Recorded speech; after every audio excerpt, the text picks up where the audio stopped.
in the broadcast industry will also find ways of surviving the onslaught from the new media. For now, broadcasters from Africa are in Abuja to showcase, connect, interact, explore, and further expose the industry. Well, the 12th biannual event, of course, as my colleague Karen just indicated, is taking place in Abuja, and it is tagged Africast 2018. And it began on Tuesday this week with an elaborate opening ceremony featuring regulators, top players in the industry, as well as veterans. All right, and but then, what is it all about? Who is it made for? Where will it take the industry in Africa? What impact will it have on the broadcast industry? And that is struggling to switch over to the digital platform. How will the Africast facilitate the process? When are they likely to achieve that? Now, these are some of the questions discussants will be answering on this edition of the program, Good Morning Nigeria. My name is Kirian Umayo. You're most welcome to today's edition of the program, broadcast live on the network service of the Nigerian Television Authority. I'm Kingsley Osadolo. I join my colleague here in also welcoming you to the program. And as we indicated at the beginning, we have two topics for conversation. The second one, of course, will focus on the Nigerian Television Authority Children's Expo 2018. This is also taking place in Abuja, Nigeria's Federal Capital Territory.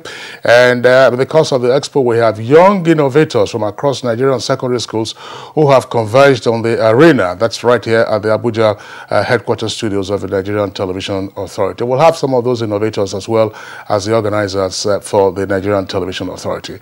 As usual, on the program, we present our complimentary segments, and these include newspaper review, business sports, foreign, and others. It was a big night for soccer yesterday. Kirian, I'm sure you are delighted that for the first time, Enugu Rangers in more than almost 35 years. For the first time. What a trophy. Kingsley, Enugu Rangers has been making mark in the football industry in this country over the years. But not in the last 35 years. They have never been relegated to any second division in their lifetime. That is true, but not in the last 35 years. So congratulations to Enugu Rangers. They won at Asaba, defeating Kano Pillars, of course, in a penalty shootout. They were down 3 goals to nil, and then, of course, they equalized and then they went into a shootout. It doesn't make any difference. Well, it doesn't, but it made a difference in 1978 when Rangers were humiliated by Bendel Insurance just in October 1978. That's in the FA Cup final. When people like Comfort and Modi were not born, going back to 78. I wouldn't know. I mean, I wouldn't know. Comfort, of course, is taking the highlights of the news for us this morning. Hi, Comfort. Good morning. I'm sure you must have heard of how Bendel Insurance ruined Rangers in 1978. Well, good morning, Kingsley and Kirian. And here is the morning news. Now, the Federal Executive Council has approved the 2019-2021 Medium-Term Expenditure Framework and Fiscal Strategy paper as basis for the 2019 appropriation bill to be forwarded to the National Assembly for consideration. Minister of Budget and National Planning, Udoma, who announced this while briefing journalists after the meeting of the council, said the document is a product of a wide consultation with relevant stakeholders. The key highlights are the following assumptions which are being proposed for the 2019 budget. Oil price benchmark of $60 US. Oil production of 2.3 million barrels per day. Exchange rate of 305 naira per US dollar. And the growth rate, GDP growth rate of 3.01%. In addition, the MTEF projects that a budget size in 2019 of 8.73 trillion naira, which is about 400 billion naira less than the 9.12 trillion naira for 2018. Meanwhile, the globally accepted financial reporting standard and how it will be beneficial to the public service is the focus of efforts by the federal government to sustain reforms in the nation's treasury and cuts across ministries, departments, and agencies of the Federation. It's going to go across all ministries, departments, and agencies. The functions have been redefined There will be additional departments in each of these ministries with heads, and there are new functions that are directly charged with revenue enhancement and revenue controls. The Office of the Head of the Civil Service of the Federation is always willing to partner with professional offices and agencies on issues that would improve the service and increase capacity of civil servants. The Minister of State Petroleum Resources, Emmanuel Ibe Kachuku, says Nigeria, like other oil-producing nations, is grappling with internal politics which affects her production. Kachuku said this in a presentation to students of Harvard Kennedy School of Government in Boston, United States of America. Correspondent Lydia Sampson reports that the minister also used the platform to speak on efforts by the present administration to change the dynamics in the oil and gas sector to woo investors. The world is a moving pace and a moving high pace. Everybody is doing things. Everybody is looking at challenges. Everybody is finding solutions. Nigeria cannot afford to lag behind. It doesn't matter how much we try to encircle Nigeria as unique in its own. There's nothing unique about Nigeria. The whole world is moving, and we've got to keep moving, keep learning, keep being leaders as much as we have. And what it tells you today is that there's a huge global interest in our country. In contemporary times, the preservation and defense of peace has become the preoccupation of every nation state, as the absence of harmony implies a threat to socio-economic development. In observance of this, the Senate has resolved to visit Kaduna State as part of efforts to find a lasting solution to the reoccurring crisis there and other volatile states in the country.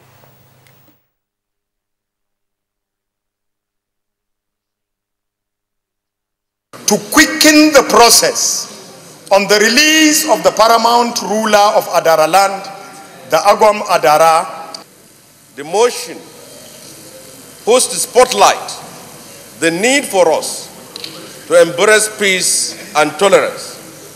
The relevant security agencies should investigate the cause of the incidents with a view to bringing the perpetrators to justice. The issue of punishing those that are guilty must come in focus.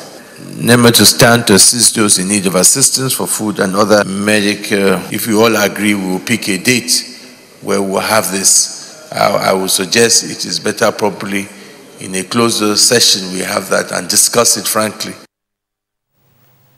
A couple of days back, the Nigerian Intelligence Agency placed on some government agencies what was described as red alert over a Chinese drug made with human flesh allegedly traced in China.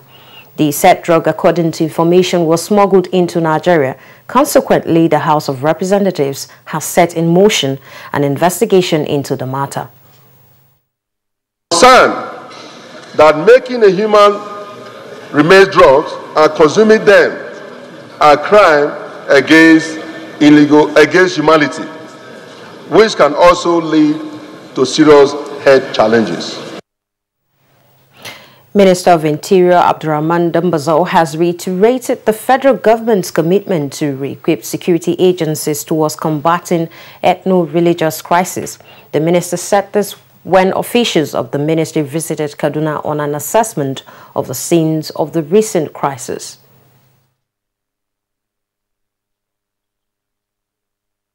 And we are equally here to also assure the state government that this administration is 100% behind them on what they are doing in terms of maintenance of the security.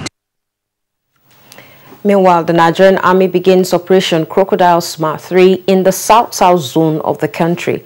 Personnel of the 82 Division commenced the operation in Ikang village of Bakassi local government area of Cross River State. The target is to rout bunkerers, kidnappers and militancy and also boost the confidence of troops. Cross River State has a wider coverage of the maritime domain. And so, training within the maritime domain and training on land. But most importantly is to flush out criminals within Cross River States and specifically in the creeks and on land. to also recover arms from people who are legally not entitled to carrying arms. With a proper collaboration, the security of Cross-River State and indeed Nigeria can actually be brought into control. And that report ends the news for now. Good morning, Nigeria will continue shortly with Kirian and Kinsley after this break. Do have a lovely day. Unemployment, notably youth unemployment, features strongly in our party's manifesto. We intend to attack the problem promptly through revival of agriculture.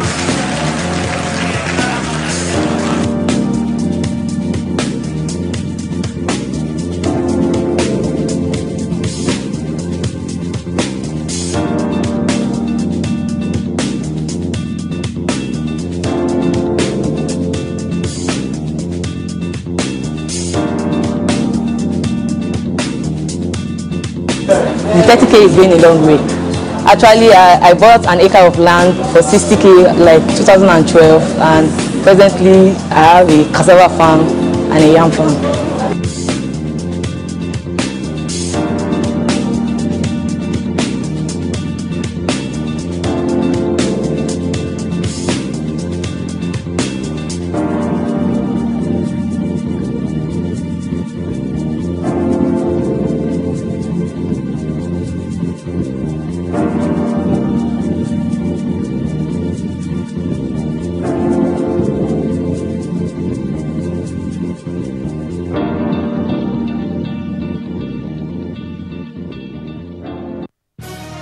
Reorganized, trained, and fully equipped, we are the new improved Nigeria Police Force. We fight crime, we bust syndicates. Whatever the crime, wherever the hideout, the Nigeria Police Force will get you busted. Stop kidnapping, armed robbery, murder, pipeline vandalism and other criminal activities. Be productive. Be security conscious. Join the police force to secure your life and property. This message is from the Nigeria Police Force Public Relations Department. When I was a little girl, I loved spending time with Mum and Grandma cleaning the house. I was so excited to sing in the choir. And your shirts are always so white. I knew what Mum's secret was. Today, I'm a modern woman that still trusts the secrets passed down to me. It's Jik, of course. The original trusted bleach, which can be used all around your house for amazing results. Shh, it's our little secret. It's no secret. It's Jik's best ever extra whitening power. Just Jik it. Your favorite Maggi star now wears a new look. Its great taste and quality still remain the same. With Maggi, every woman is a star. Maggi! These days, people get their news and information from more media sources than ever before. Some of the news and information given are fake, unverified, doctored, and manufactured to create confusion, stir disaffection, and cause disunity. Before you believe or share any news, ask yourself, is this real? Is it from a credible source? Is it verified or verifiable? Fake news is dangerous. Whether you do it for fun or for political gains, real people can get hurt.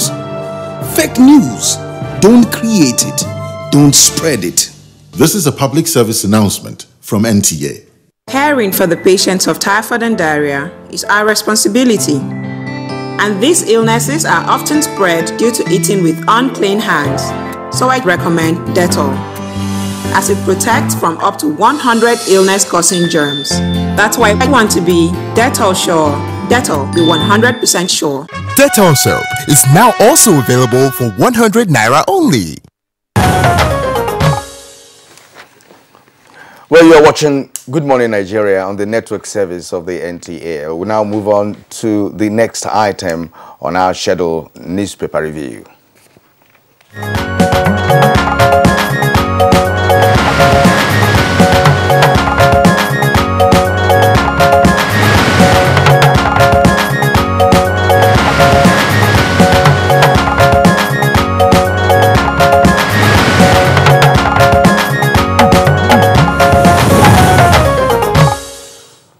right, Bayo Atoyebi, our newspaper reviewer, is right here with us in the studios for today's review session. Bayo, good morning and welcome to the program. Thank you, Kinsley. Good morning. Good morning, Kirian. Yeah, Bayo, you're welcome. Thank you for joining us. Yeah, just before we kick off with the newspaper review, Bayo, I was congratulating Kirian over the success of the Flying Antelopes in the final of the ATO Cup that took place in Asaba yesterday. And penalty kicks. Penalty kicks. They won 4-2. They came back from 3 goals down. But I put a bit of history in it, and Kirian got a bit uncomfortable. That 40 years ago this month, Rangers were 3 goals down against Benel Insurance at the National Stadium in Lagos, and they couldn't come back, and they were wrecked by... I was not uncomfortable, because I was also trying to put the history straight, because the Rangers is a club that's never been relegated to the second division since it originated. That has to do with and many of other clubs that came up with Rangers at the same time, they all went down at a point. And today again, you are celebrating Rangers. So the 2 of you are right. After 35 years, that was the first. The 2 of you are right. Okay, let's start to newspaper review. Daily Trust is where we go next. First, and we have 3 striking stories here below the nameplate of Daily Trust newspapers. INEC to announce presidential candidates today. The details is on page 13. And an ICPC arrests Miriam Sanders' mother in court premises. That's on page 3. And now, 2019 as kicker, Buhari presents 8.73 trillion naira budget to National Assembly next month. And the lead story on the Daily Trust this morning is Nigeria worries over population explosion. Bayo, I'm sure I have to give this a treat when you begin your analysis. But just on the foot of Daily Trust, we have some stories there too.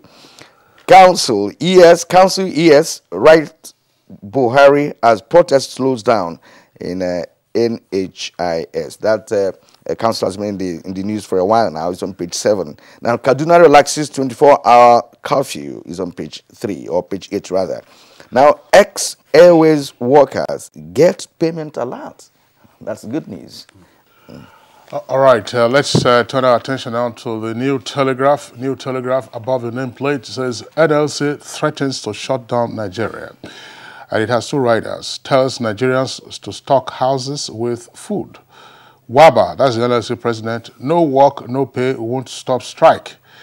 And below that, you have headlines. Let's take a few of them. It says, alleged 6.9 billion naira fraud. Fayose gets 50 million naira bail, and trial starts November 19. Actually, this is not a case of, it's not a fraud, it's not a case of fraud. It has to do with money laundering. And it's not the same kind allegations, 11 counts. So some of them relate to fraud, others relate to money laundering. A combination more specifically, the AFCC, it has to do with receiving money from the former National Security Advisor. Yes. That's right. So Fayose gets 50 million naira bail, and trial starts November 19th. That's on page 5. Umahi, governor of Ebonyi State, why we are embarking on empowerment program in Ebonyi. Oversight, National Assembly adjourns plenary for 2 weeks. Now, the lead story says, primaries, that's the kicker, how Amosun and Shehu Sani lost out, and that's according to the APC. It says Tinubu, Oshoba, and Oshomole not involved in Ogun crisis. Declares stand on Zamfara, Imo, and Rivers, and mocks Director General, Voice of Nigeria, outbursts. Details of those stories can be found on page 2. Now, below the photograph on the front page there, you have the story of President Buhari in 3-year power achievements surpassed PDP's 16 years. That's according to Fashola, who is minister in charge of power works and housing. Gum disease could impede high blood pressure treatment. Details on page 10. Well, let's start with the federal government approval of the midterm expenditure frame and fiscal strategy plan for 2019 to 2021. This is the guided outline for which the budget 2019 and the other one subsequently will be based. The Minister of Budget and National Planning has revealed that the budget next year will not be up to what we had this year. This year's budget was about 9.12 trillion, but next year is going to be in the range of 8.73 trillion. Crude oil is pegged at $60 per barrel, while the production is estimated to about 2.3 million barrels a day. The Naira-dollar exchange rate is put at 305 naira to a dollar. The expenditure frame is crafted to reduce deficit and also reduce borrowing while emphasizing revenue. Now, this is the frame for which the executive will have to send to the National Assembly, and will determine the framework for which the National Assembly also will now examine the budget and eventually pass it. But however, this is usually the prelude before the president lays the budget before the joint session of the National Assembly. Now let me go to the assignment that Kirian gave me about the Nigerian population. Yes. Daily Trust is raising alarm that the Nigeria's population is currently projected at 195.8 million, is likely to becoming a matter of concern.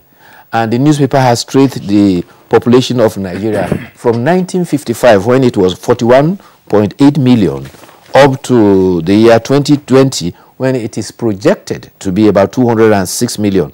By 2050, Nigeria is expected to have a population about 410 million, which will now rank it among 1, 2, 3, 4 of the most populated nations in Nigeria. Bayo, one may be tempted to actually ask, why has it become so difficult, for us to have the accurate population census that could determine what the population really is, than all these projections, and ordinarily, no nation can even do a good budget, without knowing the population of the people. Why has it become a problem? Well, census is done periodically every 10 years. Now, what happens is that in the past, because of politics and politicization, census figures have always been disputed. In fact, it has been one of the bases of the crisis that have led to our governments being unstable, and with the military coming in. Eventually, elections and census have always been a factor of disputations. But the fact remains that as we are developing, I think people are becoming very conscious, and the trust has to come. It's just like elections. Everybody complains that 2015 election was the best we've ever had in the recent past. But before 2015, every administration has said the election that was held 2003, 2007 was the best, And so everybody is incrementally, we are now casting doubt about our previous action. And that goes to emphasize the fact that we need to get our acts together to perfect our activities with elections, and so also with census. Particularly, census figures determines the impetuses of states' configuration, the quantity of what you get at the national resource.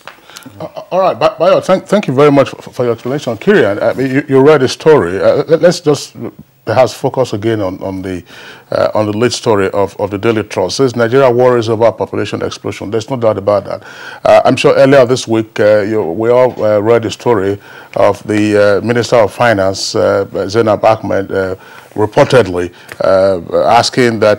saying that the federal government was working on a policy to ensure that there will be a cap on the number of children a woman could have. But that was later retracted and corrected that isn't exactly what is being focused on, but that a lot of education was going on because there are concerns about Nigeria's population growth rate versus the GDP growth rate. That the population ordinarily, we should be a huge market. Yes. It's now becoming a liability. Yes. If proper attention is not paid to it. You recall that the chairman of the National Population Commission, that's NPC, some months ago while he was in New York, indicated that Nigeria's population, by way of projection, is now 198 million.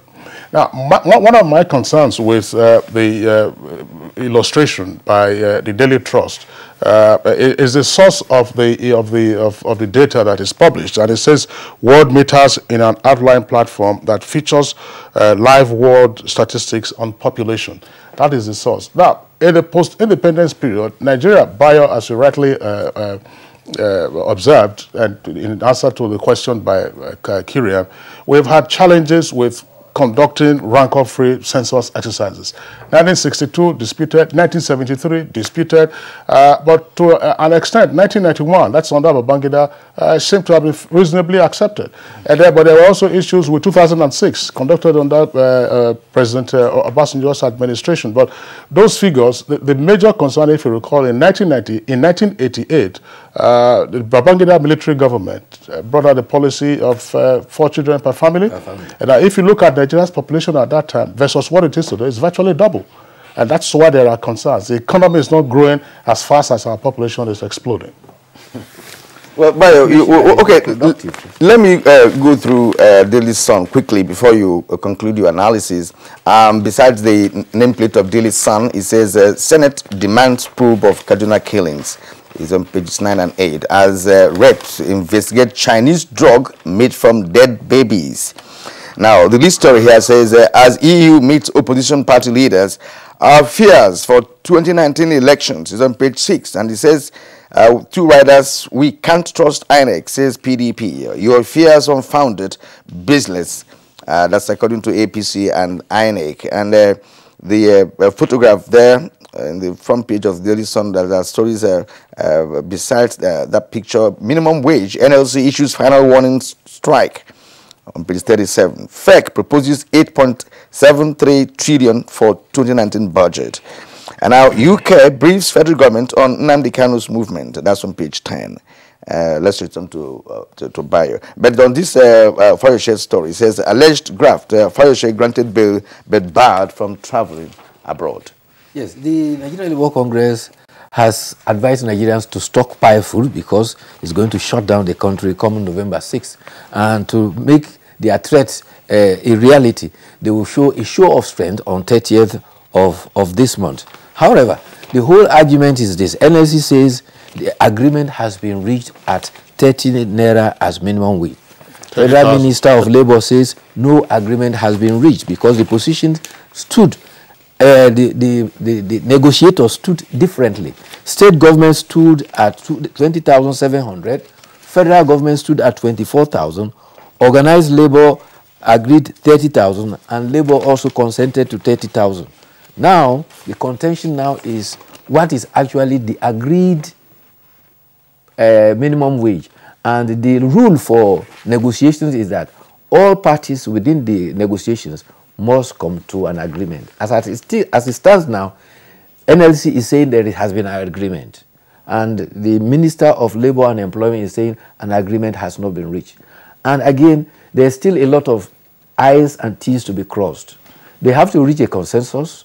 When they reach a consensus, it has to be taken to the Federal Executive Council to be approved, and then now has to be forwarded as an executive bill to the National Assembly for legislation before it will become a law. A law, that's right. So it still has a process to go through, but not just agreeing, but the tripartite absolutely, group. there's no doubt about that. It has to be a new. You have to have a new national minimum wage act. Law. Yes, act of the National Assembly. Talking about Kaduna. So, but is it therefore imperative or necessary for the NLC to begin another shutdown of the country and of the economy? Suppose the federal government and the other negotiators say, "Oh, fine, we'll give you 30,000," and then from next year, nobody gets paid. So what do you do? What is the essence of that? Okay, go quickly to the Kaduna story. Yes. The 24-hour curfew has now been reduced. It is now to start from 5 p.m. to 6 a.m. However, as a development there, officers of the Nigerian Security and Civil Defense apprehended a man who was holding army camouflage uniform in his bag during a stop and search. They followed him to his home and they discovered more of that. And that is worrying because in Narai area of Kaduna, 3 youths were allegedly taken away and killed by persons who were in security uniform. And so that is a development. However, the governor of Kaduna State, Nasir El-Rufai, told traditional rulers that he has no alternative, but he may have to impose fines on communities that fail to rein in their youth who perpetuate violence. He is threatening to invoke a 1958 law, the Riots Damage Law of 1958, as well as the Collective Damage Law of 1915 and the Peace Preservation Law of 1917. The governor says the situation of unrest is a common is a phenomenon that traditional rulers cannot control the use in their domain. He traced the present crisis, that the whole thing started in 1988 at Kaswamagani, and that was when it blossomed and there was consistent crisis, ethno-crisis, religious crisis. It started from Kaswamagani. The danger here is that the crisis last study started from the same Kaswamagani. Yeah, this was a topic we discussed yesterday on Good Morning Nigeria. The Kaduna State Police Commissioner was with us from Kaduna, and then we had, of course, security experts, including the former Director of Military Intelligence. There are a number of issues, of course, that were raised with regard to that market and what ought to have been done by the security agencies as preemptive steps to forestall the crisis. But the point you just raised about the governor seeking to invoke some laws that were passed in the past, it's important, because if nobody bears responsibility for the damage to public property and so on and so forth, then the behavior is likely to continue. But I just hope that all those laws that have been quoted, 1915, 1918 something, that they have been imported into the laws of Kaduna State. That's very important. But one wonders really, why the persistence of crisis in that area. You remember the Zago cutoff, and we're still in the same area. Yes. So why has this continued unabated? Well, those were what our guests were talking about. I'm sure there'll be an opportunity to revisit that. Let's take our editorial this morning, Bio. And this is coming from the Punch newspaper. It's at page 20. Punish those who ruined Sky Bank. Punish those who ruined Sky Bank. Bio, the editorial speaks for itself. Yes, the editorial is happy on the fact that it was not enough for the governor of Central Bank to just protect the depositors and their money. Those who run the bank under must be held accountable, and they have to be punished. In fact, the first person who gave indication of that was Minister of Finance Zainab Ahmed, and he advised us those who run the bank under should be sanctioned. You will recall that in 2009, Central Bank had to rescue 8 banks that were stressed. And eventually, it not only sacked the board of those banks, but they were handed over for prosecution for all their involvement. Therefore, there has to be consequences when you have board responsibility to manage an entity, and then the entity is seen to have been run under, but willy-nilly by your action and omissions of action as a management. All right, that's director's liability for corporate failure. Yes. Ayatobe, thanks a lot for your insights on the topics that were raised this morning from the newspapers. Thank you. See you tomorrow. All right, it's still Good Morning Nigeria, and we're reaching you live at the network service of the Nigerian Television Authority. We'll take a short break now. When we return, we'll get on with the first of our 2 topics for discussion this morning. Hate speech is not a joke. It incites genocide and crimes against humanity. Most of Africa's civil wars are caused by hate speech from one tribe against another.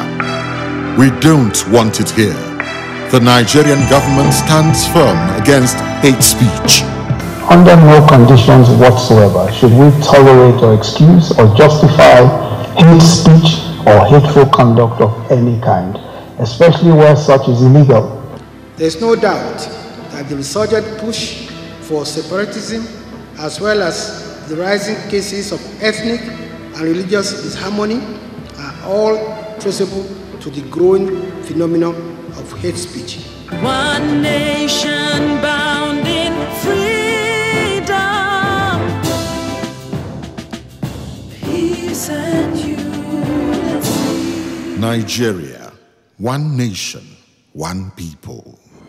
This is a public service announcement brought to you by NTA. Your favorite Maggi star now wears a new look. Its great taste and quality still remain the same. With Maggi, every woman is a star.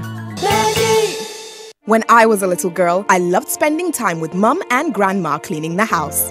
I was so excited to sing in the choir. And your shirts are always so white. I knew what Mum's secret was. Today, I'm a modern woman that still trusts the secrets passed down to me. It's Jik, of course. The original trusted bleach, which can be used all around your house for amazing results. Shh, it's our little secret. It's no secret. It's Jik's best ever extra whitening power. Just Jik it. NTA Television College, Jos, an affiliate of Ahmadu Bello University, Zaria, is organizing a 2-week course in Archival Management System of Broadcast Media. Date, 5th to 16th November 2018. Venue, NTA Television College, Rayfield, Jos. Course fee, 100,000 naira per participant, accommodation inclusive. The course will equip participants with the techniques of automating recordings, cataloging, and analyzing media for storage and productions. Come and take advantage of this course to sharpen your skills in maintaining, conserving, and utilizing the archival system. For more information, please contact us on the following numbers: 0806 980 9807, 0803 314 4383. TV College Jos, training you to be the best you want to be.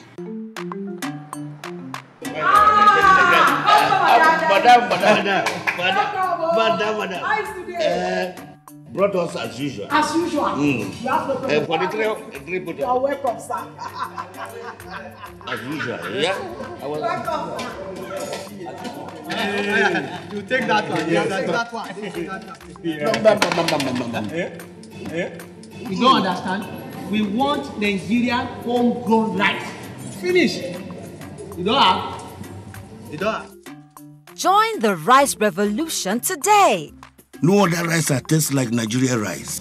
Are you sorry? That's the Nigerian rice we are talking about. Chocolate made in Nigerian rice. Healthy food. I'm going to bring Mrs. Mobu to come to chocolate rice of made in Nigeria here. And see how it are made. Correct. And how they are cook it. Correct. Homegrown rice are good for your health. It boosts our economy and give employment to our people. This message is brought to you by the Federal Ministry of Information and Culture. Fake news which is shared for malicious purposes is a danger to our peace and security in Nigeria. Misinformation as fake news is a serious threat to our hard-earned democracy and promotes hatred and misunderstanding between our communities. We are all responsible for stopping the spread of fake news in its tracks. So, always check the source and credibility of any news item. Say no to fake news. This message is brought to you by the Federal Ministry of Information. Caring for the patients of typhoid and diarrhea is our responsibility. And these illnesses are often spread due to eating with unclean hands. So I recommend Dettol, as it protects from up to 100 illness-causing germs. That's why I want to be Dettol sure. Dettol, be 100% sure. Dettol soap is now also available for 100 naira only. Thanks for staying with us. And our first topic for conversation this morning, as we informed you earlier, is of course the Festival of African Broadcasters, which is of course taking place here in Abuja, the federal capital city of Nigeria. And we are taking off with this background report by Deborah Brookslyn Sunday to set the stage for our first discussion.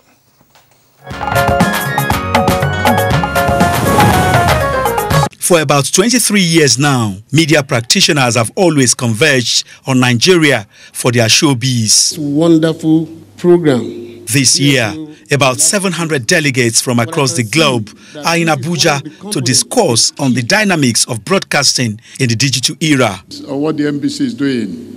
Information practitioners say the event is an opportunity for them to network, exchange ideas, where Africa's point of view is given full expression. We in the Nigerian Television Authority are proud to have been associated with this initiative right from inception to date.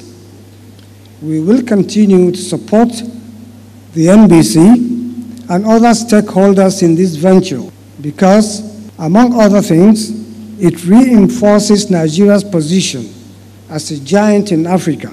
The efforts of the present administration to fully transit from analog to digital broadcasting was commended. Just last week, the National Assembly passed second reading of the bill to amend the existing act to accommodate the DSO in the Nigeria law. Success of this event is a success for Nigeria. March into digital era in broadcasting. We may wonder what the benefits are, but I can assure you all that the social, political, and economic arena of Nigeria will never be the same again. Nigeria will experience growth, employment, and prosperity. Pilot project we are working on to launch very soon, push VOD, video on-demand platforms in Abuja and Kaduna as part of efforts to enhance and enrich the viewing experiences associated with digital broadcasting. There's a lot of initiatives, there's private initiatives, government initiatives to adopt new standards, to move to digitization, to free up old frequency bands, so I think definitely there's a lot going on. Our format of transmissions is DVB-T2. The quality, the format of the studio outputs will be MPEG-4, so the quality is retained and will continue with that quality. The biennial event is the 12th in the series.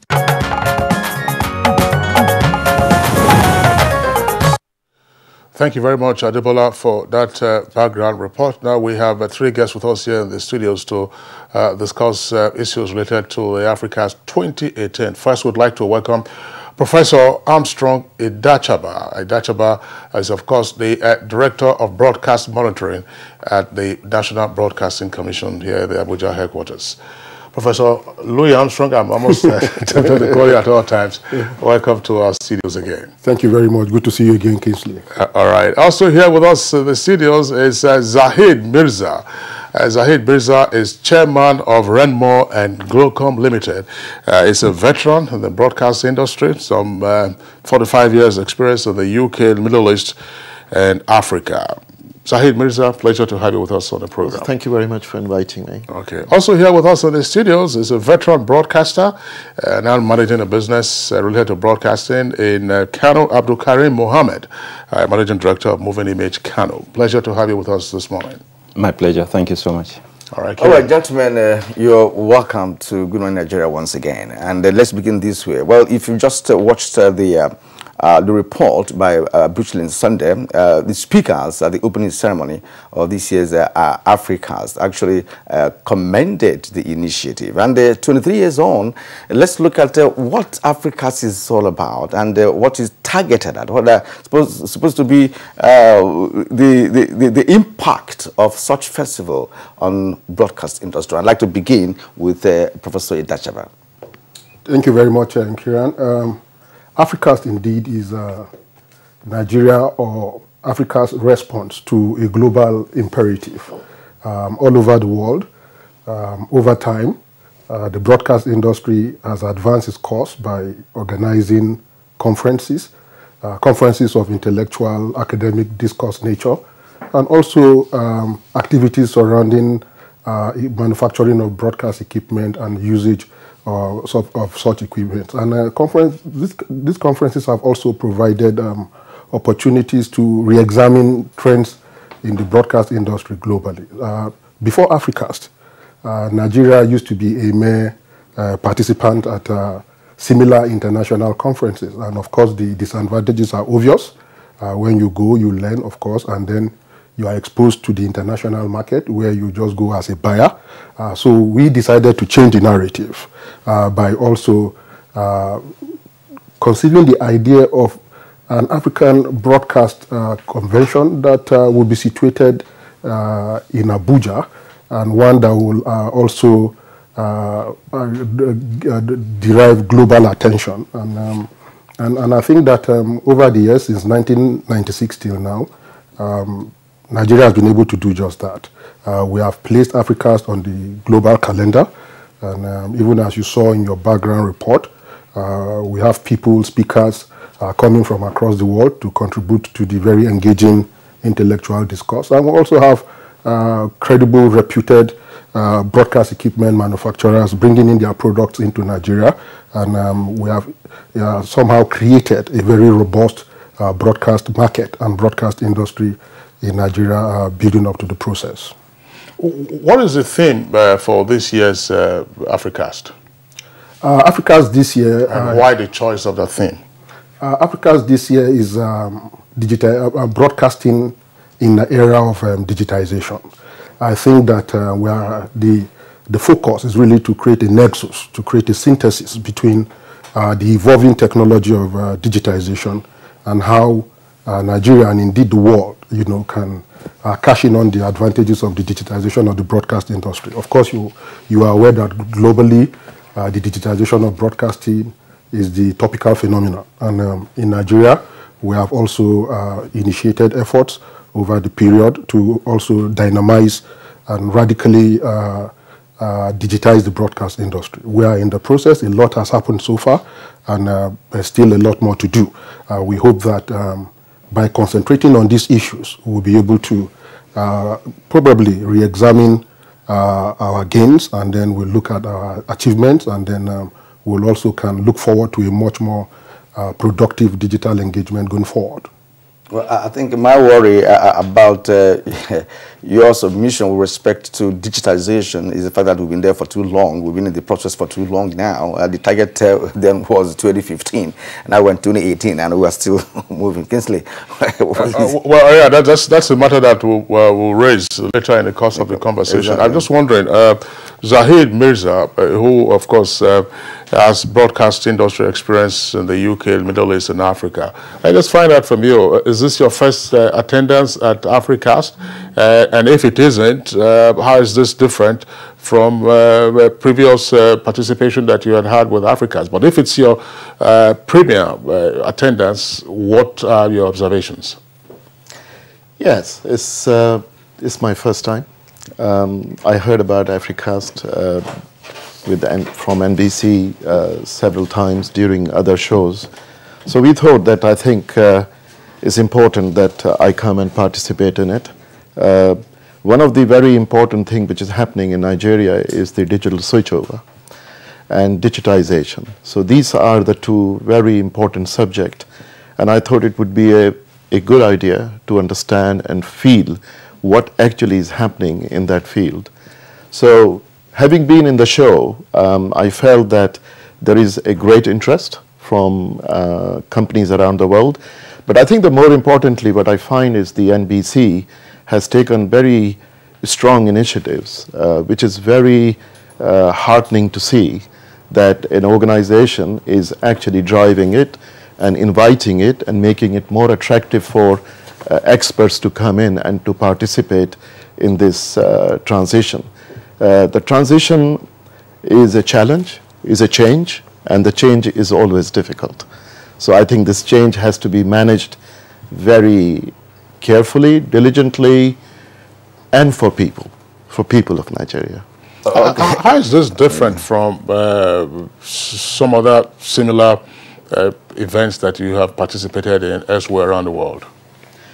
I was involved in Europe, and I think the area that we find is slightly different from one region to the other regions in the Middle East. I was involved in Dubai transition, and I think the area that we see is the planning. The planning of the switchover probably takes 10 years, and the actual switchover process probably take 5 years.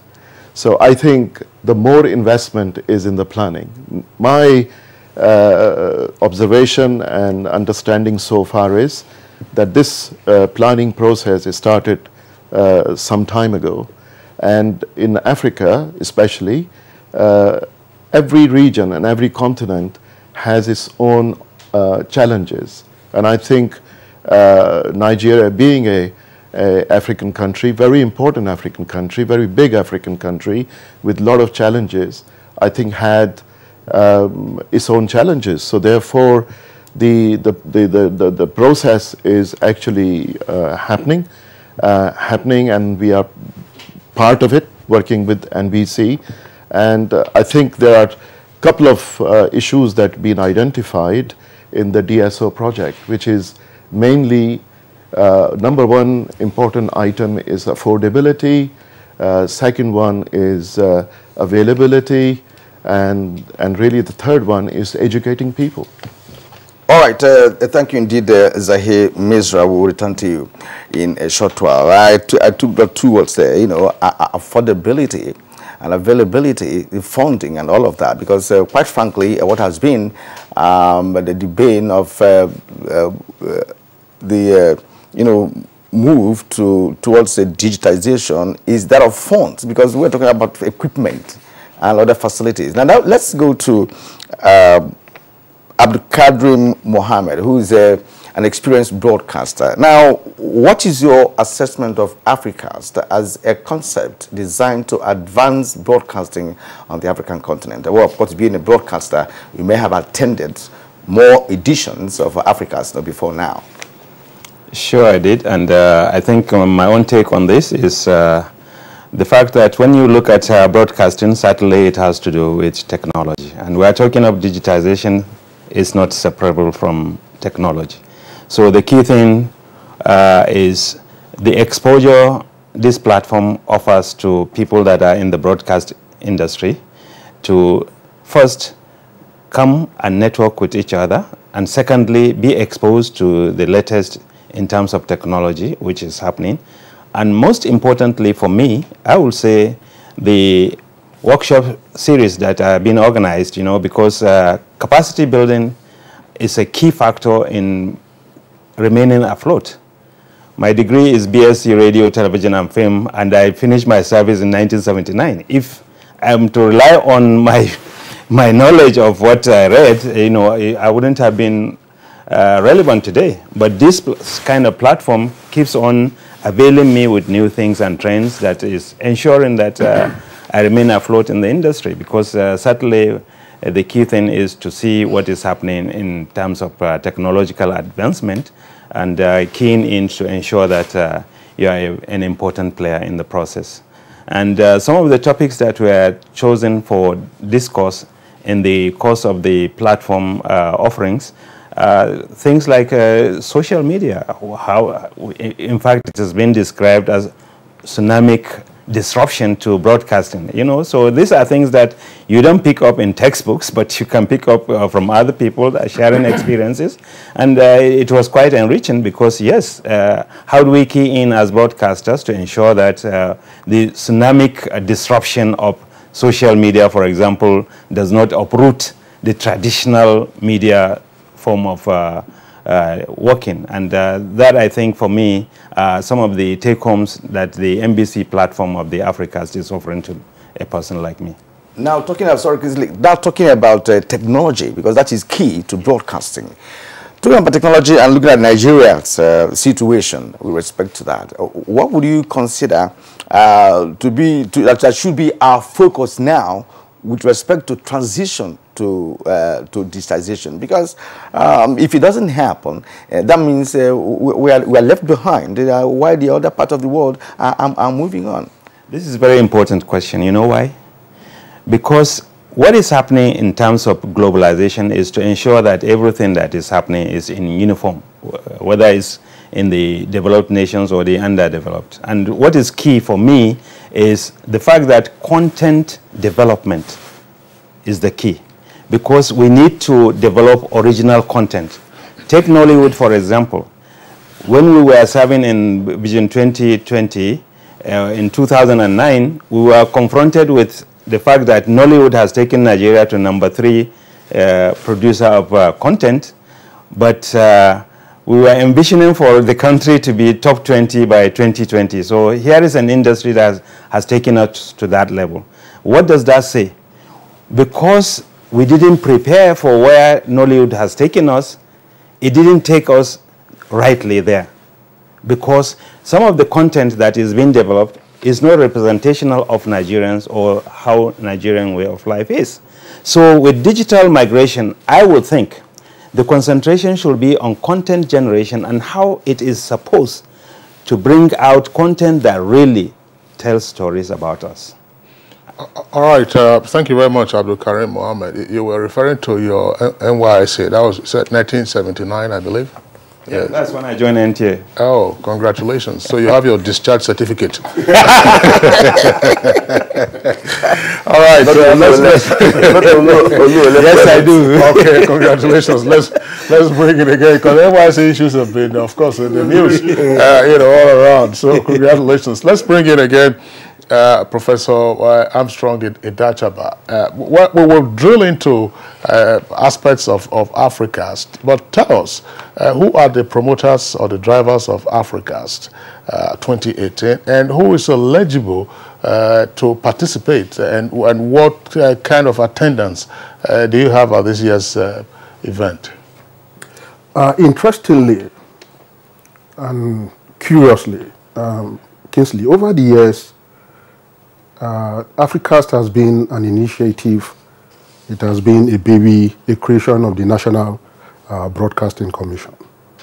And NBC, over the years, has invested a lot of its human capital, a lot of its financial resources, a lot of its goodwill in organizing Africast. And we are glad that we have been able to establish Africast as I said earlier, a broadcast activity that is on the global map. You will find out that all over the world, as Africast is going on, you are not likely to find other competing events at this time. Meaning that during Africast, global attention, global traffic moves towards Nigeria. And for us, that is a huge attainment. But I said curiously earlier because in other countries of the world, the broadcast industry itself actually takes the initiative, to organize the exhibitions and similar competing content, conferences. In Amsterdam, for instance, there's the famous IBC Amsterdam. It's not done by the regulatory body.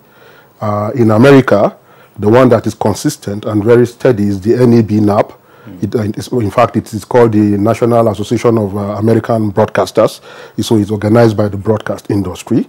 In Shitengi, and I've attended quite a few even in Mauritius. It is the industry that actually conceives an aggregate, because ultimately the beneficiary of the program's market really, is the broadcast industry. But the NBC does not regret its interventionist role. We do not regret the fact that we have been able to galvanize an activity, but we will appreciate more if the industry can take ownership and probably move it a notch higher, because it is when the industry takes ownership and the industry invests more heavily in the industry in the activity that it probably will gain maximum traction. That is what we believe. But like we have done for all the other components of the industry, we believe that we have a duty to the country to continue to nurture the industry, and I don't think that the current DG of NBC is complaining. But we will want a situation where the industry may be much more possessive about its own event. Who is participating and where? So many people are participating. I was glad, even in your background report, you had given a data of about 700. So there are 700 participants minimum that are attending Africast. And like we said, it's broken into segments. There's the general lecture series that happens in the main hall. There are also specialized master classes where specific aspects, trending aspects of the broadcast industry, are put on the table and discussions are centered around them. And then, very importantly, there are marketers, manufacturers of broadcast equipment, that are bringing in modern, contemporary broadcast equipment into the country, and they are exhibiting. In this year's Africast, we have about 20 international exhibitors out of about 40. So you find about an equal number of local exhibitors as against international exhibitors. I must underscore the point that the exhibition component of Africast is one that comes with a lot of economic potential, because it is often difficult to find broadcast stations with the financial capacity, to travel abroad, to negotiate the acquisition of broadcast equipment and ship them in. What happens during Africast is that the manufacturers bring them in here, and then they are more likely to meet with their clients. So negotiations are easily done, deals are easily struck, and what happens fascinatingly is sometimes most of the equipment they bring, we have seen over the years, as business people, they hardly want to take them back. So they offer them to our Nigerians at huge discount. And before we actually let you go for now, you are satisfied with the attendance or participation, the global outlook of the participation, which of course you mentioned they brought in some manufacturers of broadcast equipment and what have you. But of course, keep in mind the fact that they are also here for business, to market their products. And I think the main focus of Africast is to grow Africa's broadcast industry. Now let's come back to what Abdul Karim Mohammed mentioned earlier on, which has to do with their content. Right. And there's always this imbalance, in information, where of course Africa is not presented, the way it should be. And what is Africast doing to, of course, change that narrative, where of course Africa is presented in bad light in foreign media? Are you also looking at that aspect? Thank you, Kieran. You have raised a most fundamental point, which is also at the center of the philosophy of Africast. All over the world, there's a subtle contestation of cultural values, and the greatest purveyor, vehicle for dissemination of cultural values is the broadcast media. What normally happens is if you open your own broadcast space to international content, you are likely going to find an erosion of your values. And it's happening. Digitization has even enhanced it. You now have a multiplicity of channels. And the question is, what do you have on those channels? So if you do not consciously work towards protecting your own cultural environment by building up your own local base, for content creation, then you are going to find a disequilibrium, that may lead to some form of cultural imperialism. So part of Africast is to create the enablement for the local industry to create content and also create a platform, for the monetization or commercialization of that content. We want to commodify the content that is produced by local indigenous creative artists, and that is a huge aspect of Africast. As you come, you are also likely to meet content producers. By the way, Abdul Karim Mohammed is actually famous for content production, and he and his group of content people, several of them are here. They are looking for buyers, and that is very instructive. When you go abroad, like I said earlier, the tendency is for you to go and acquire foreign content, and that does not bring in anything of economic or social value into your own local industry.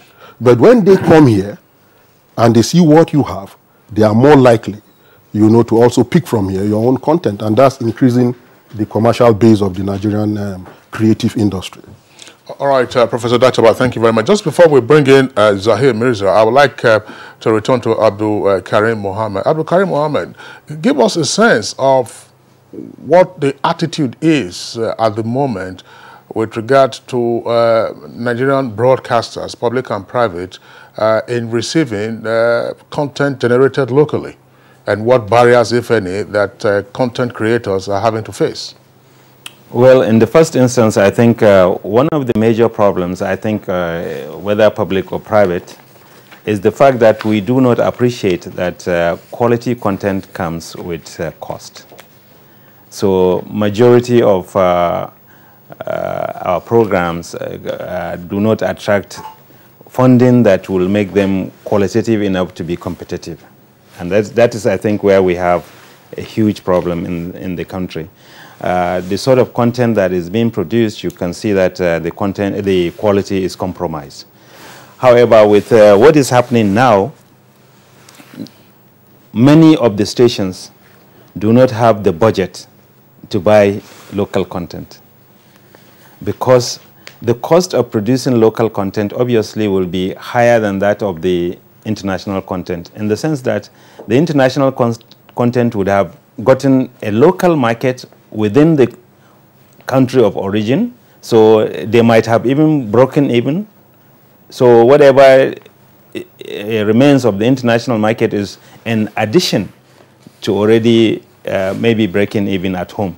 So for here, because the broadcast organizations do not have good budget for acquiring content that is being produced outside the system, we have this problem. And that is why probably I thought of coming up with a market and festival on indigenous language content in Kano, which I am going to do by the grace of God next month.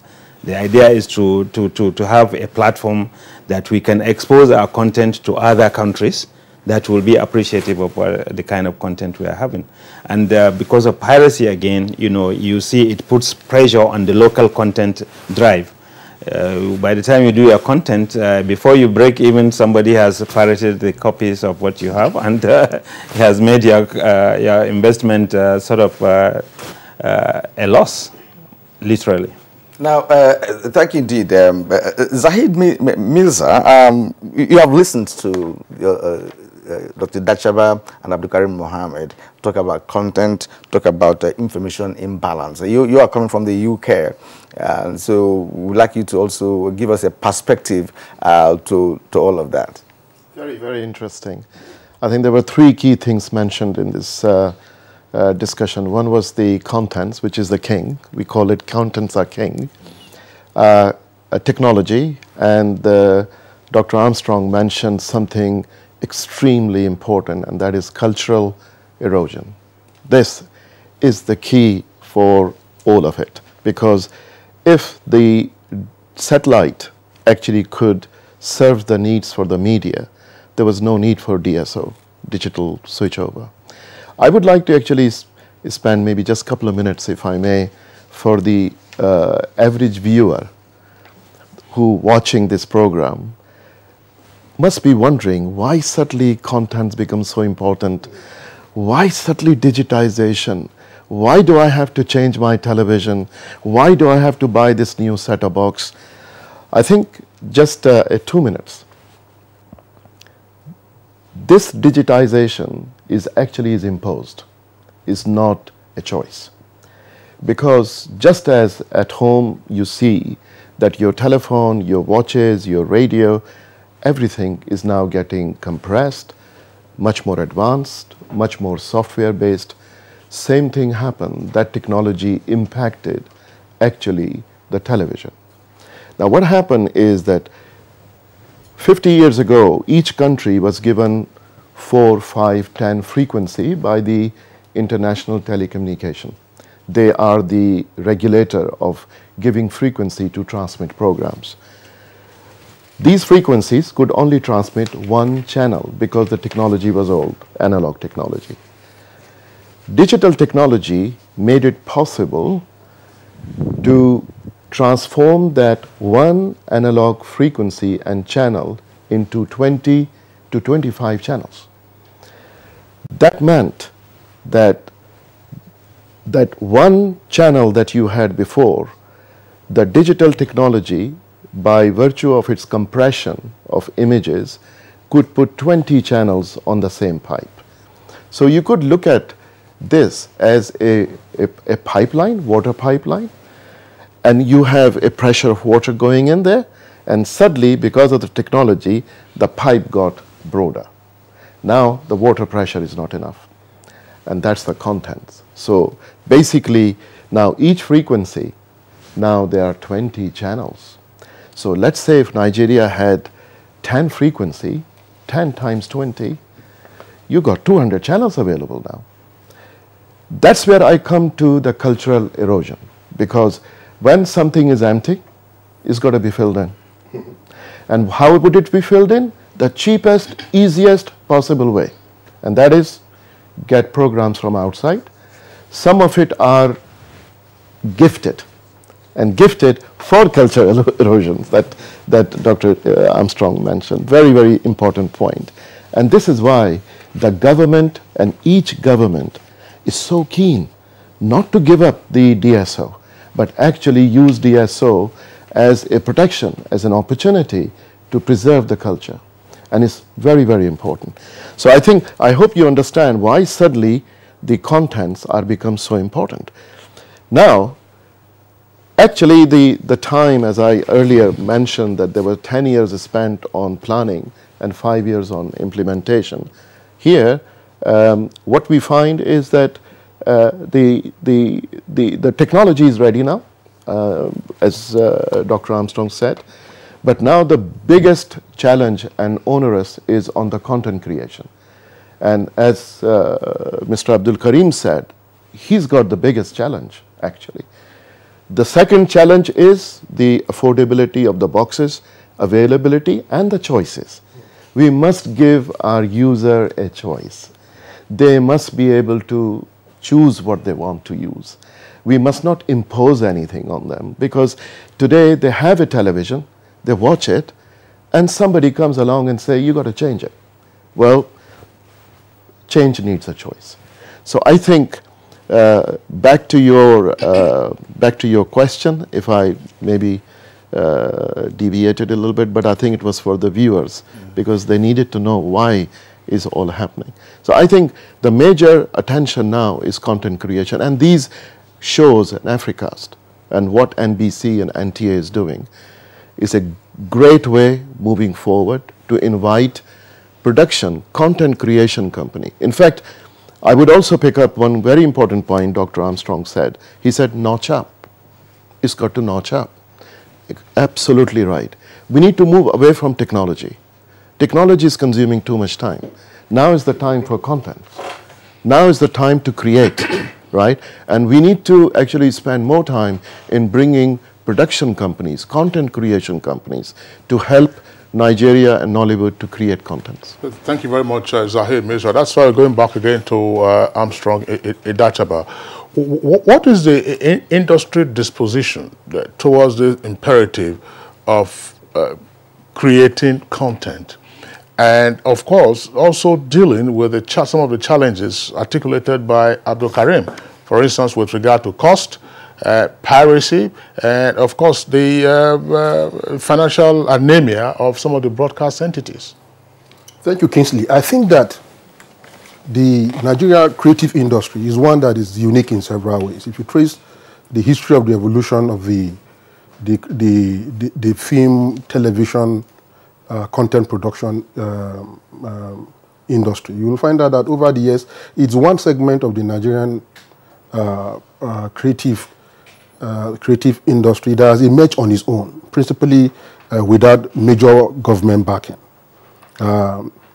Initially, of course, when the colonialists were in Nigeria, they came with productions that were from the British Empire, but no soon after they left, the entrepreneurial spirit of the Nigerian creative people actually took over.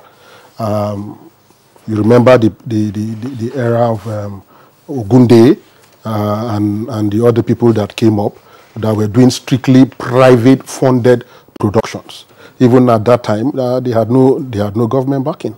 If you fast track and go again into the era of Nollywood, Kenneth Unibuya and his people with Living in Bondage, you'll find out that the whole production that evolved out of what we've now famously called Nollywood is one that has emerged out of the creative spirit of the Nigerian entrepreneur. And as we speak, even internationally competitive programs have been produced by the Amatas and the other guys that are reigning are basically self-funded. So largely, there's been really no government involvement, in terms of funding the creative industry directly. But over the time, I think that government is beginning to realize, that this is one area that government has to pay attention.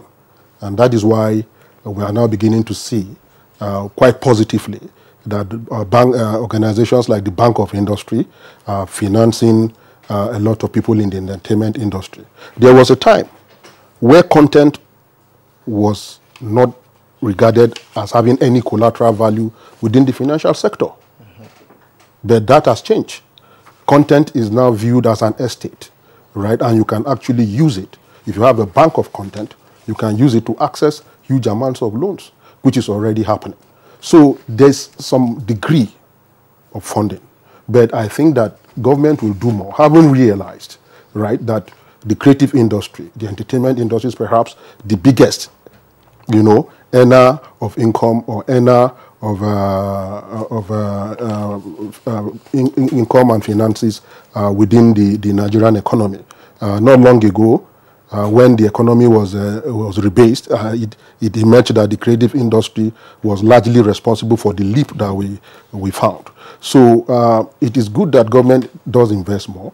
I know for sure that even in developed economies, where capitalism is at its peak, government still takes the time to inject a lot of funding, especially for public-spirited or public-oriented content production, like in children production, children television and children drama, in production of documentaries and archival productions that will help endure the national legacy. Yeah, Professor Dachaba, the point I would also like you to respond to is one raised by Abdul Karim. Yeah.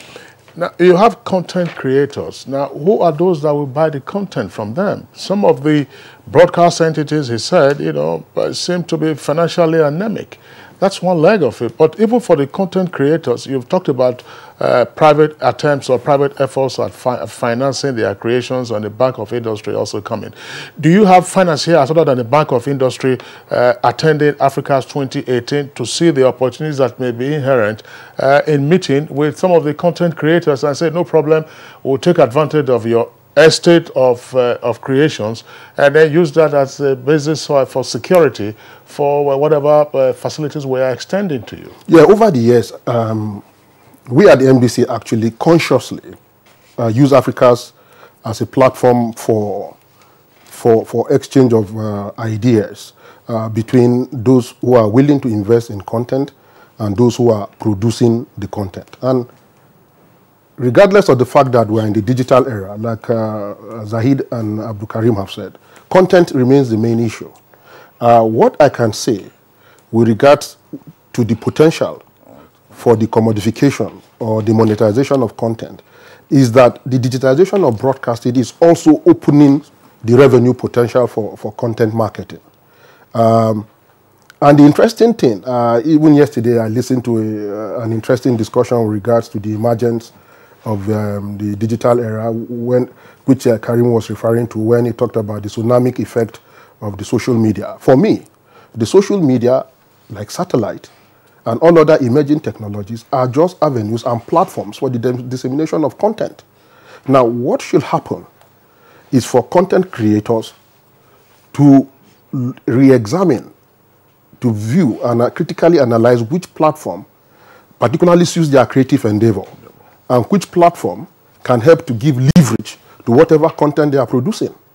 There are a lot of young, unknown Nigerians that are making a lot of money on social media platforms. Their productions are on YouTube. So many people are engaging on Instagram, right? And people, and in the process, you are finding a lot of millionaires. What you find now, even in the creative industry the most, are little skits of 2-3 minutes, that are compressed into mobile platforms. And as people view, the creators are making money. Well, okay, Professor Dachaba, we'll return to one aspect of content, which of course falls under your portfolio as a monitoring officer, for the MPC, and that's going to be quality, of content we're talking about. Now, let's return to Abdul Rahim, rather. Now, let me ask you this. I would like you to expatiate on the issue of the broadcast media being financially incapacitated to actually purchase or buy into your content. Now, what has been your experience over the years with respect to that? And that's one. Two, is there any extra mile that you and your group are going to ensure that the media houses will be could be assisted, to actually buy into your content? I think the federal government of Nigeria ought to do one thing in the first place, because National Foundation for the Arts, for example, that could offer grants to sensitize people first to appreciate that they need to produce the kind of content that will be of positive in nature to the nation is very key. What was lacking was the support of government at the inception of Nollywood.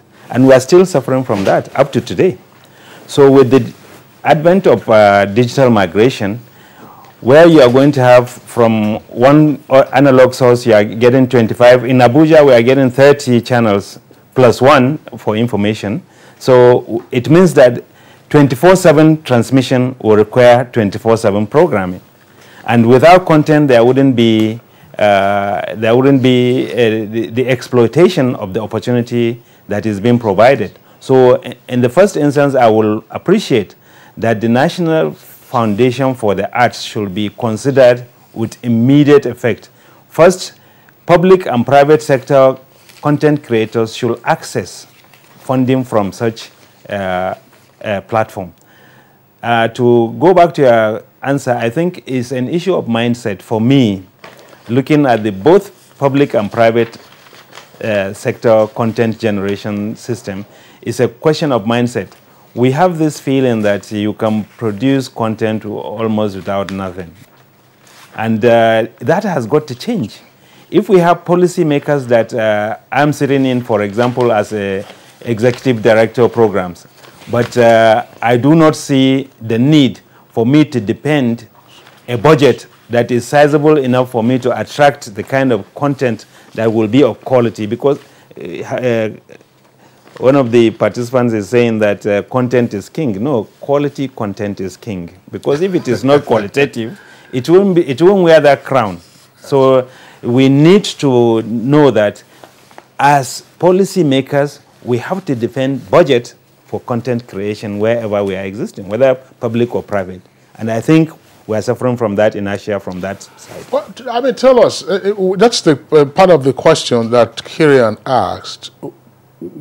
What do broadcasters, public and private, think about acquiring content from creators? Earlier you were talking about the financial incapacitation. What do they think? I mean, is it part of a regular budgeting process to say, hey, listen, we have to acquire this content, or we have to sponsor the production of certain kinds of content? Because you watch some other channels, quite aside from the need now to fight back cultural imperialism, you watch some other channels, usually on satellite, and you see the kind of content that will grip your attention, throughout the airing of that particular program. What do we know about, local broadcasters with regard to their disposition to patronizing or even engaging content creators?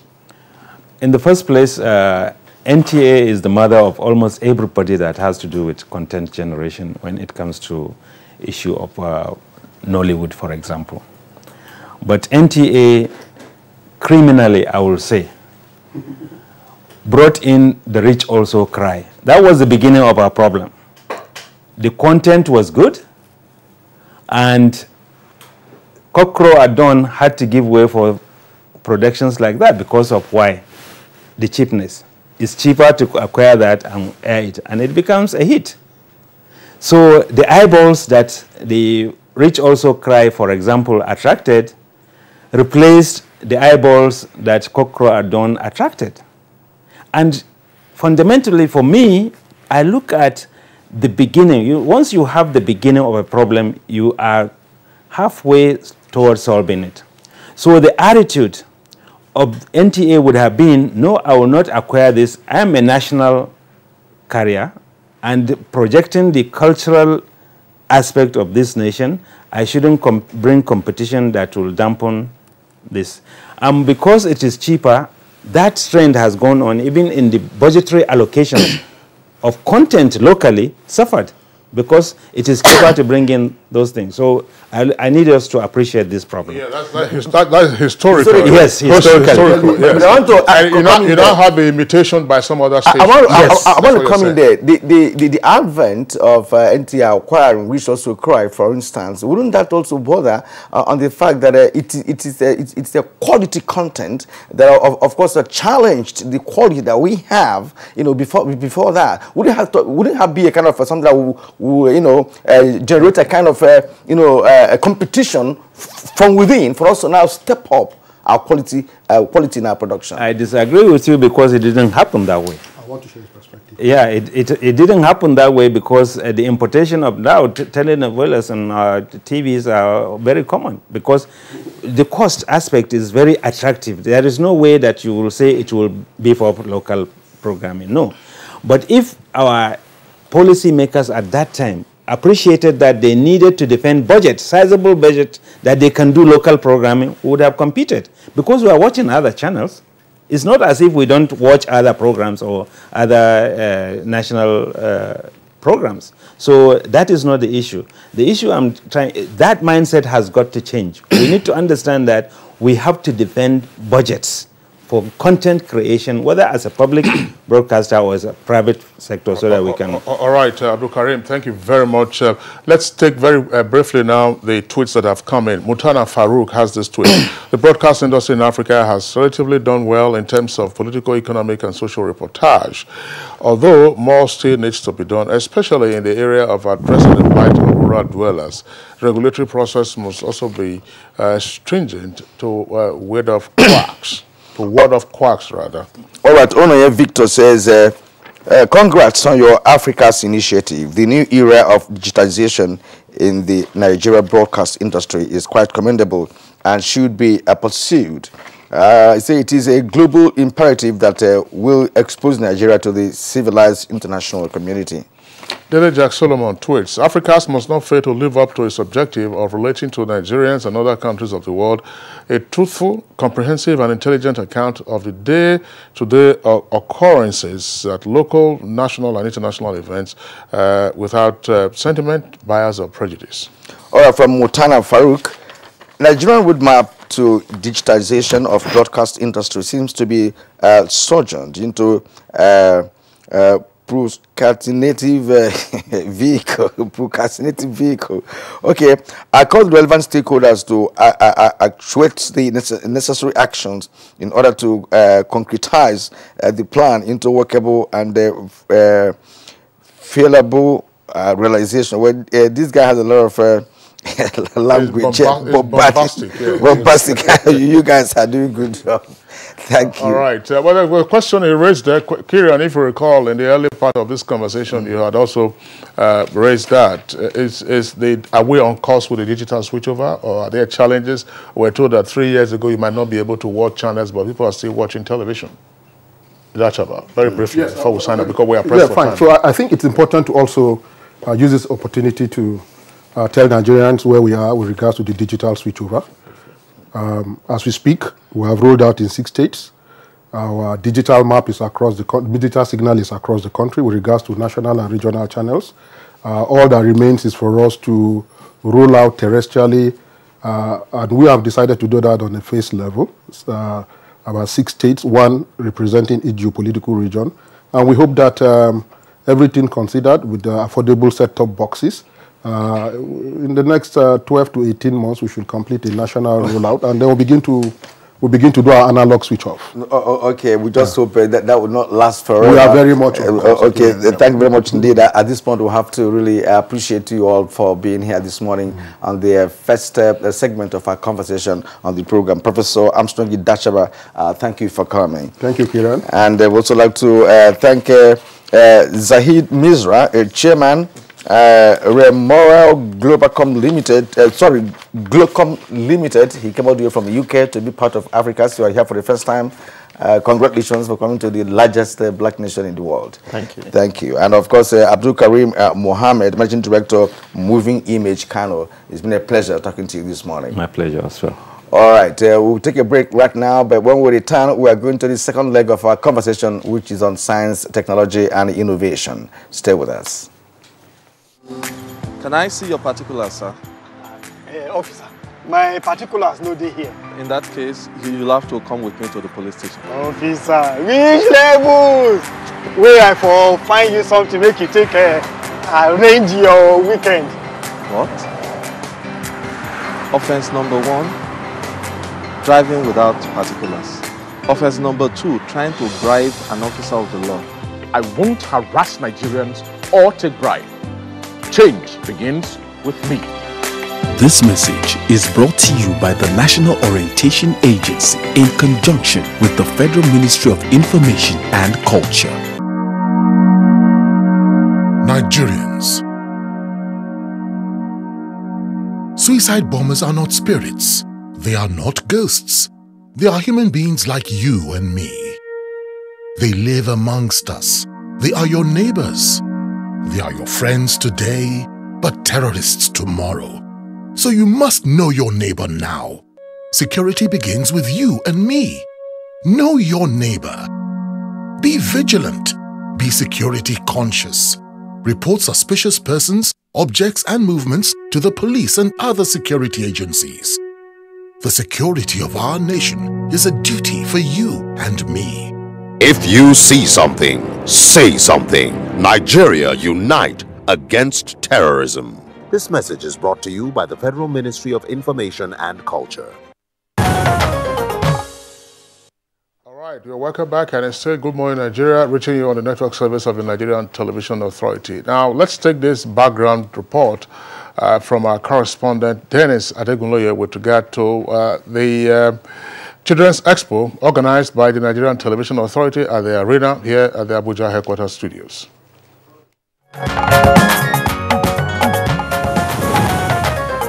Every year, Nigerian children are given the opportunity to explore and exhibit their technological ingenuity.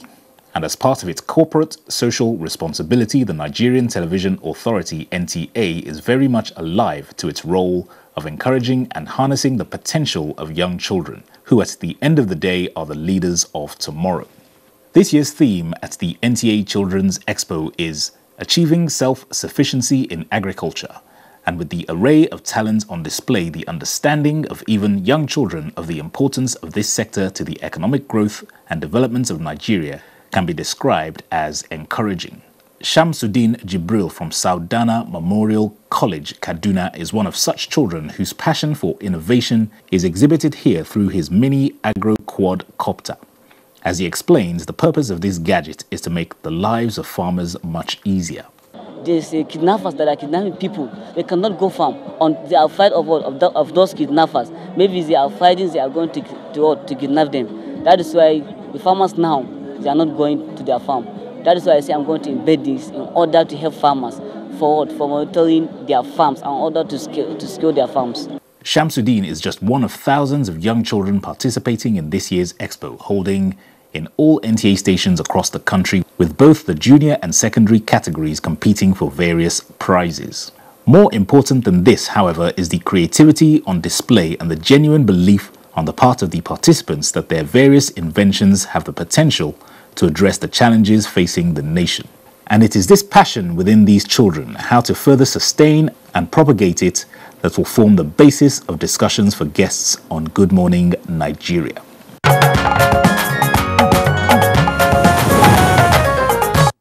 Oh, okay. Now, joining us is Sosa Ukon. I hope I got that correctly. General Manager, NTA ETV. Welcome to Good Morning Nigeria, madam. Thank you. And we have the young stars that we're talking about here with us too. Ene Ekoja is from the Princess Adeja College, Abuku in Benue State. You're welcome to the program. Thank you. All right, I also have our friend here, Pentecost Jerry, from Excellence International School, Jalingo in Taraba State. You're welcome. Thank you for having me here. Thank you. All right, let's begin with the NTA General Manager who is in charge of educational television. That's Sosa Ukmoma.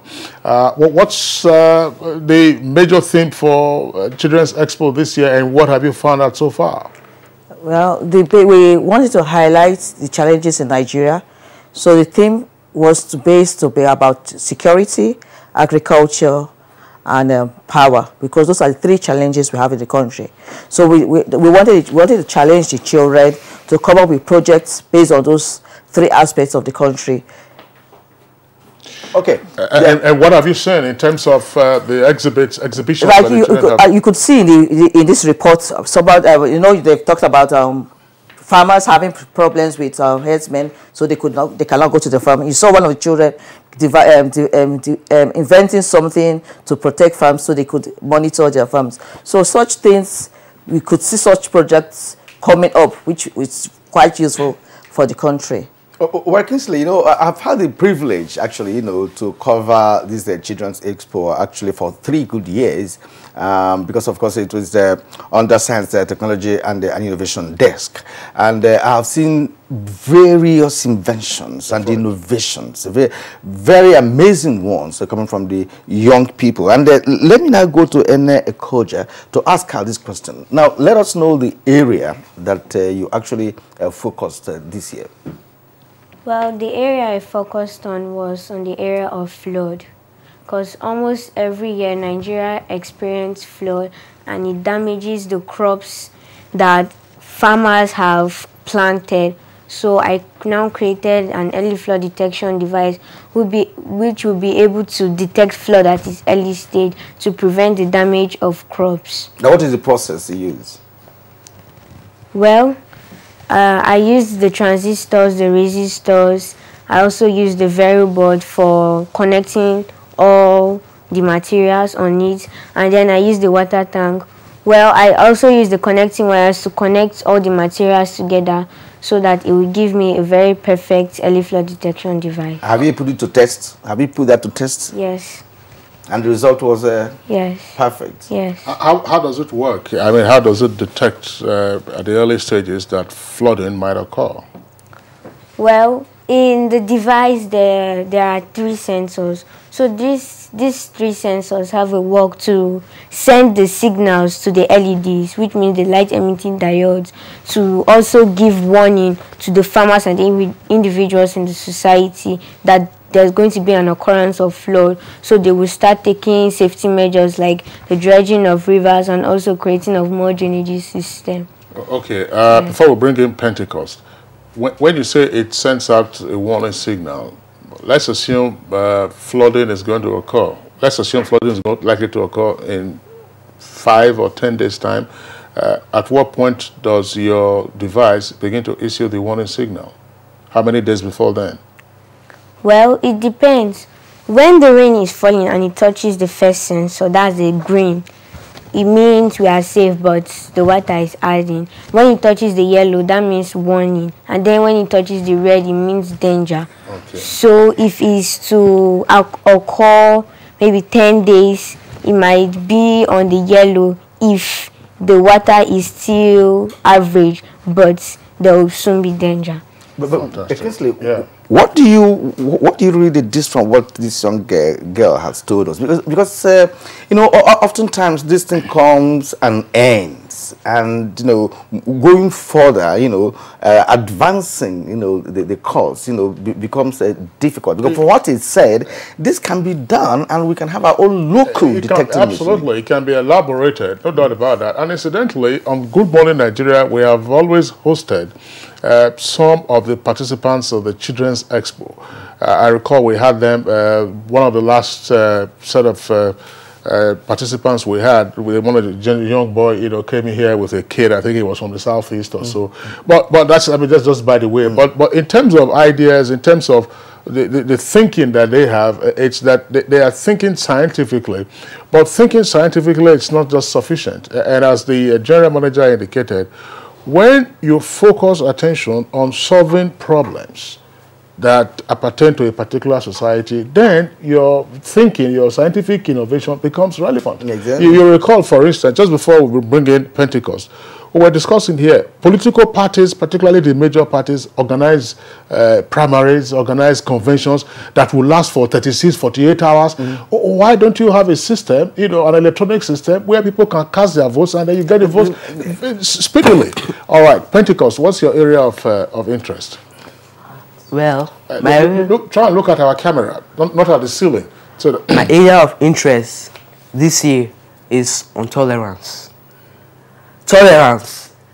I was thinking, I realized that the major problem of Nigeria is tolerance. Nigeria lacks tolerance.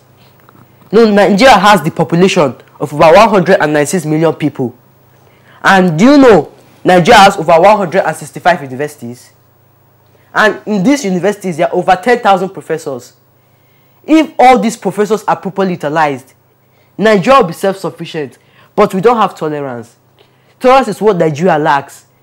The way you go to Milan, so Nigeria has different kind of mineral resources: gold, silver, diamond, uranium, magnesite, wolframite, columbite, diatomite, etc. 44 of them. Nigeria has different mineral resources, but we lack tolerance. If Nigeria can come together at the Igbo man, the Hausa man, the Yoruba man, the Kuteb, the Mambila can come together and tolerate each other, Nigeria will be self-sufficient. Now, how did you articulate this tolerance scientifically? I'm an art student. An art student. Yeah. Okay, that art is an aspect of it. Yes, we have an art section. But and the what did you use to depict? Pentecost sounds a bit angry. You are angry because of that particular problem that Nigeria has. I mean, if you are not angry, then of course it means that you are also tolerating the intolerance. But you look justifiably upset that we are not tolerant. No, you don't blame the young lad. Yeah, no. That's it's a virtue. I mean, it's not a fault. Yes. But what do you think can be done? What have you thought of in terms of how we can overcome the intolerance that is in our society? Well, I think we should create awareness of tolerance. We should create awareness of tolerance. We should expose, we should showcase, we should tell everyone more on tolerance. Everyone should know about tolerance. We should tolerate each other more on tolerance. We should tell everybody about tolerance. All the Muslim, the Hausa, the Yoruba, the Igbo, the Mambila, the Plateau, the Edo, everybody. We should tell them Nigeria should be tolerant. We should be tolerate. What did you present in this year's expo? I presented the Wealth album, the Nigeria Wealth album. The Nigeria Wealth album is an album talking about the human resources, the mineral resources, the livelihood of Nigeria, and the fertile lands of Nigeria. The mineral resources talks about the gold, silver, diamond, uranium, magnesite, columbite, wolframite, etc. The gold that you know is scattered all over the country in more than 42 states, 14 states. Here, even in Abuja. Uranium. This special team is talking about the challenges of security. Well, we have uranium in Nigeria that can help us in types of defense. Uranium can be used to make bombs, missiles, weapons. Instead of importing our weapons from other countries, rather we can export. We have the mineral resources and the human resources. What else do we need? Tolerance. I think your concern is that with all these human and natural resources that we have in the country, we are still lacking in so many aspects of our life. And you are now thinking that when there is tolerance among the ethnic, along the ethnic lines, in Nigeria, that things will be better in terms of self-sufficiency in agriculture, in science, technology, innovation, and what have you.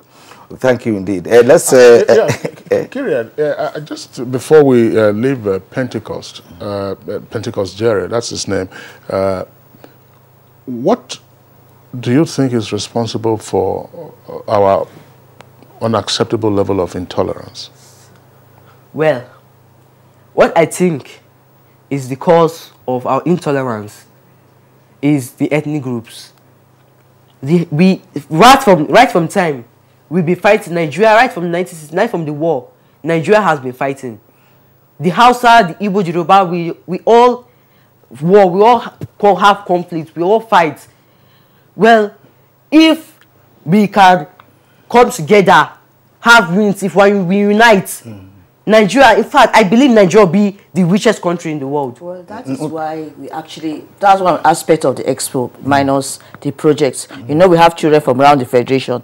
And as I told them, it's also about unifying the country. So as they interact with other children from other parts of the country, they get to know the cultures and the ways of other people. So that's part of the expo. We want to bring up a new change of Nigeria from the younger people.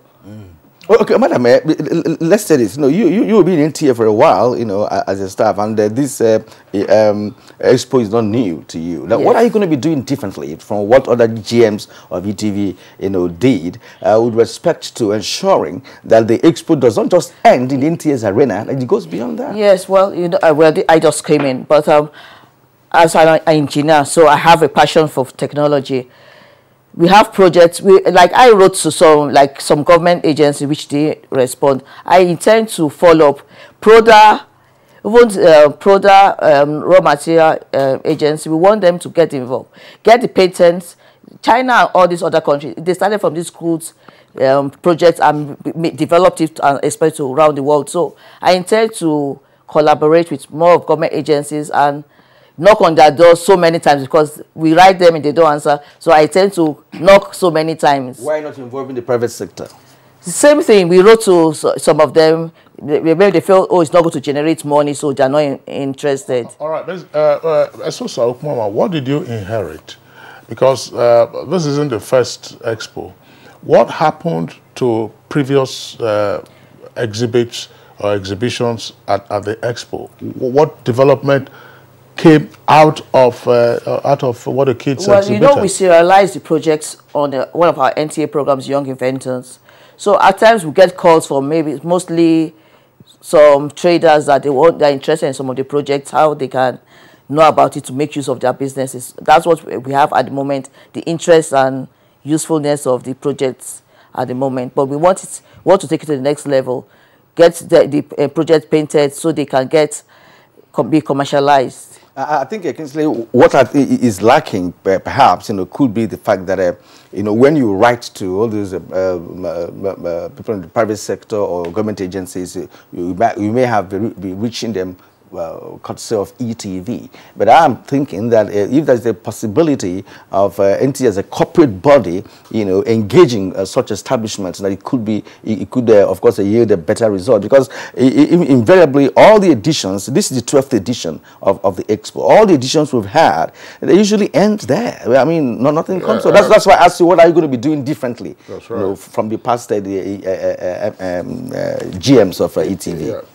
Kirian, I believe, again, we're getting pressed for time. She may have to go back to the archives to see what went on before and then take it up from there. I just wondered, for the benefit of our young guests, Ene Ikoja, you've designed this early warning system for flood control or mitigation of, to avoid the effects of flooding. Was this your first project, or do you have other projects you have in mind? No, this was my first project. This was your first project? Yes. What do you want to become when you grow up? Well, I want to be a neurosurgeon. A neurosurgeon? Neurosurgeon. Yes. Why neurosurgery? Because it helps people a lot. Yes, it helps the lives of people a lot. So I'll be wanting to save the lives of people and also help the country to develop, because some people, they die and then it reduces, sometimes it might be farmers. So when there are not farmers in the society, it might reduces the development of the country. So I would love to save the lives of people so that the country will also be developed. No, but let me ask you, in your project, is it you alone or you have a team in that project, the one you presented to us this morning? Well, somebody assisted me in the project. I have a team. Okay, you have a team. Yes. Everybody is contributing, to the project. Yes. But from what you've told us now, it means that you have a knowledge, total knowledge of the process of what you have done. Yes. Will you be able to replicate that, in the near future, if you are called upon to do that? Can it be replicated? Yes, I'll be able to do that. What class are you now? I'm in JS2. How old are you? I'm 11. Congratulations. And Pentecost, what would you like to be in future? I'd like to be a mechatronical engineer. A mechatronical engineer? Yes. That is a combination of electronics and mechanical engineering. And you are in arts, what? So how are you going to make the transition? Yes. In mechatronical engineering, this more on robotics, it is on robotics, electronic mechanical engineering. So I want to grow up, build a machine that can mine all the mineral. No, most of these mineral resources I mentioned, they are undiscovered. They are undiscovered mineral resources. So I want to grow up, build machines, mine all these resources. Not only crude oil we have mineral resources. Dubai is starting to be the richest, the most beautiful country in the world. But they're only surviving on diamond. But we have more than diamond. We have more than diamonds. So you want to use the mechatronics, you want to look at robotic engineering, to see how we can, access those. Find all our resources. We should discover them as our own. What class are you now? What class are you now? I'm in JS3. JS3. Okay. And how old are you? I'm 12 years old. All right. Congratulations, Pentecost. Thank you, sir. Kirian, I believe there are some tweets, but we are pressed for time. Yes. If we still, if we can take those tweets, otherwise... let's take them because they are on this. Let's see, Delta Solomon said the 2013 NTA Children's Expo should simulate technological innovations, as well as research and development desires Nigerian children in mind for the purpose of making themselves independent, industrious, reliant, and self-sustaining in the future. Onoye Victor tweets, Ene Ikoja and co, that's including Pentecost Jerry, are brilliant and impressive children. They should be encouraged, and I hope their contribution will not end up in the television studio. The Nigerian nation has a way of discouraging geniuses, and we have lost her terribly. Let's do more expos. It's a very good point. Yeah, that's right, from Onoye Victor. I believe that's the much that we can take. We would like to thank our two guests, two young guests. Ene Ikoja, she's from Princess Adeja College in Boko, Benue State. Thank you for being on Good Morning Nigeria. Have you been on television before? No, sir. Okay, this is your first time? Yes, sir. So let them give you a recording of it, or you go on to YouTube, and then you can download it and then archive it. Your first time on television. Congratulations. We wish you the very best. Thank you, sir. Pentecost Jerry, who is from Excellence International School, Jalingo, guy is fired Jalingo, Taraba State, justifiably angry that we are intolerant in this country. We do wish you the very best. Your first time on television? Yes. Oh, okay. So the best of luck to you. Thank you, and we hope to see more of you in future. We also would like to thank Esosa Ukmoma, who is General Manager of Nigerian Television Authority Educational Television, for being with us in the studios this morning. Thank you. Thank you very much. All right, I'm sure that Kirian, maybe we'll just take one of our complimentary segments if we still have enough time.